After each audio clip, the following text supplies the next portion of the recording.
tonight at 10 o'clock, some news tonight on a historic home along Clear Lake. The well-known West Mansion, owned by former Rockets player Hakeem Olajuwon, appears to be under some demolition. The mansion was built in 1929 and is marked as a Texas historic landmark. Olajuwon, who has owned the property since 2006, took us on a tour of the property in 2013.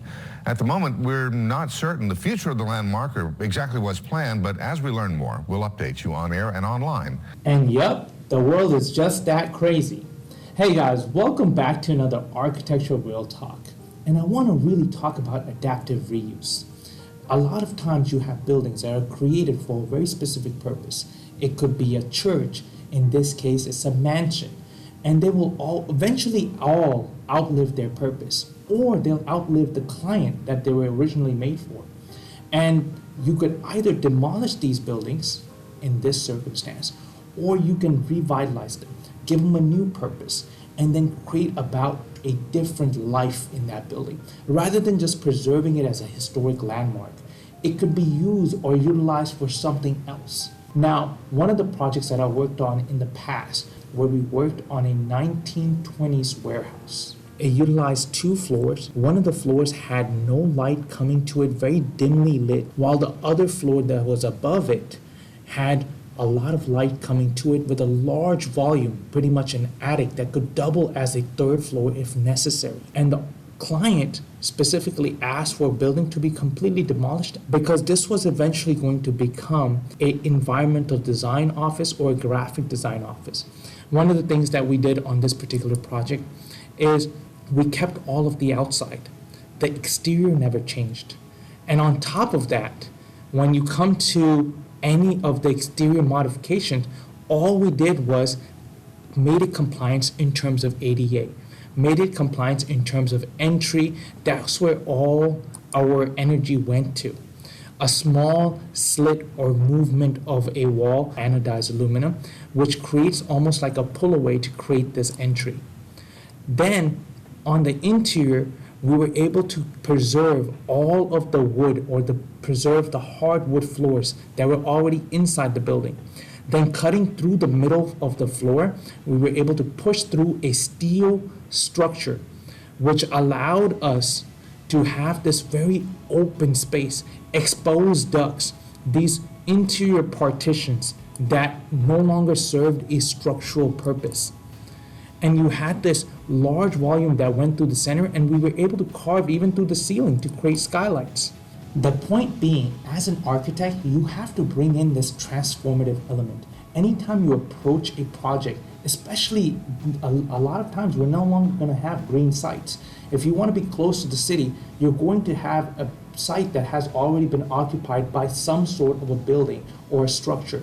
So as you're coming to the building, you come in with the idea and take the building itself that's sitting on the site as part of the context. Is there a place I can utilize it? Even if it's at a point where it fails in terms of water and what it comes to, it fails in terms of structure even. You come in with the idea that this could be a portion of art or something that could be visited on site. It has some level of character, some charisma to it, some charm to it that attracts you to that spot. And you can preserve that site and also celebrate the history of that project.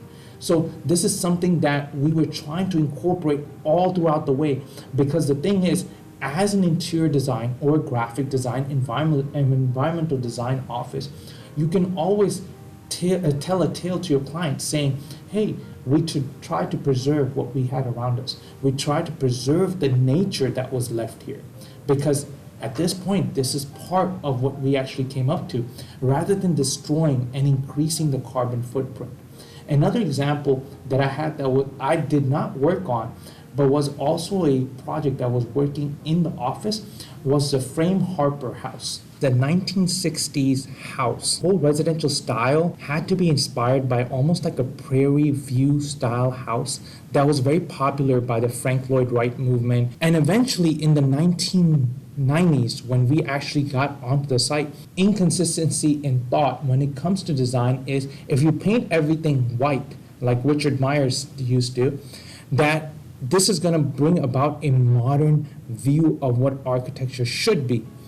And this is not entirely true, because after the renovation, what we were left with was a beautiful earth tone palette that blended itself with the landscape. And this is what the house stands like today. Again, there were portions of the house that were failing. For example, this portion of the roof was under the verge of collapse. So as we're having those moments, we ended up going, okay, let's go ahead and carve this portion of the roof out. And if you were to look at the past, this building itself did not go through interior renovations as well. A lot of the interior was painted white. A lot of the furniture was of that era.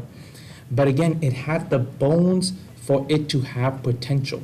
For example, these stairs that had these floating light element to it.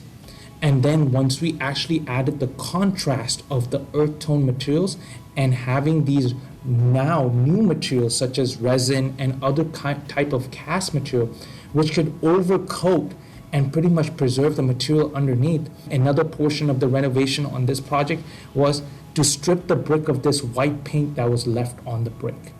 And you found an earth tone brick that was already there that works well with the palette, works well with the landscape around it.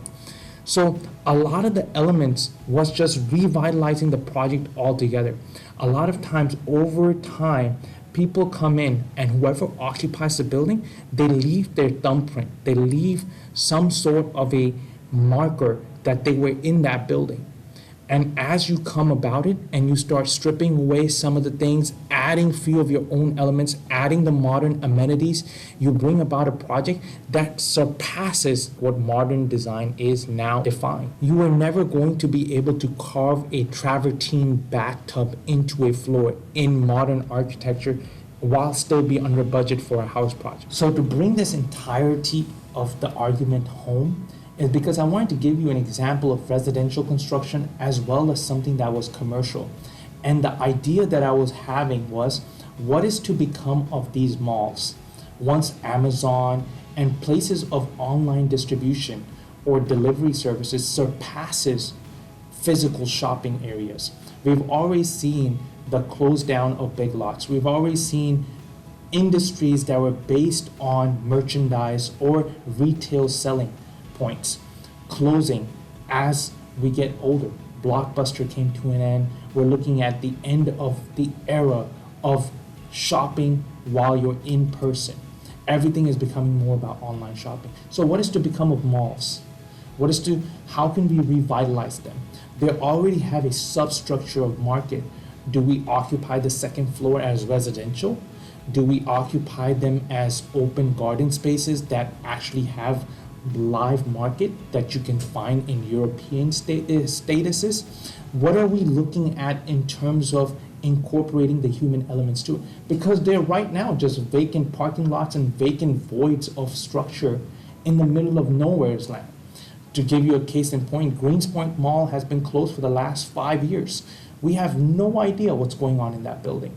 So my idea of this entire talk, because this has been a conversation across the entire nation. For example, in Chicago, we had a rise of a meat industry. A meat industry went through whole yards of food production where the food was processed in such a way that it was inhumane, there were not sanitary food practices, and then eventually gave rise to an adaptive reuse of some of those buildings and are being still used today for offices or commercial spaces.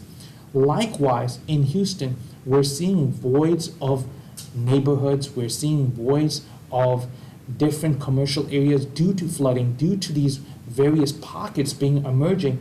So as the city sprawls, what do we do with these pockets that already have buildings on them? And with that said, continue to create and inspire, and let me know what you think of these spaces. Follow for more content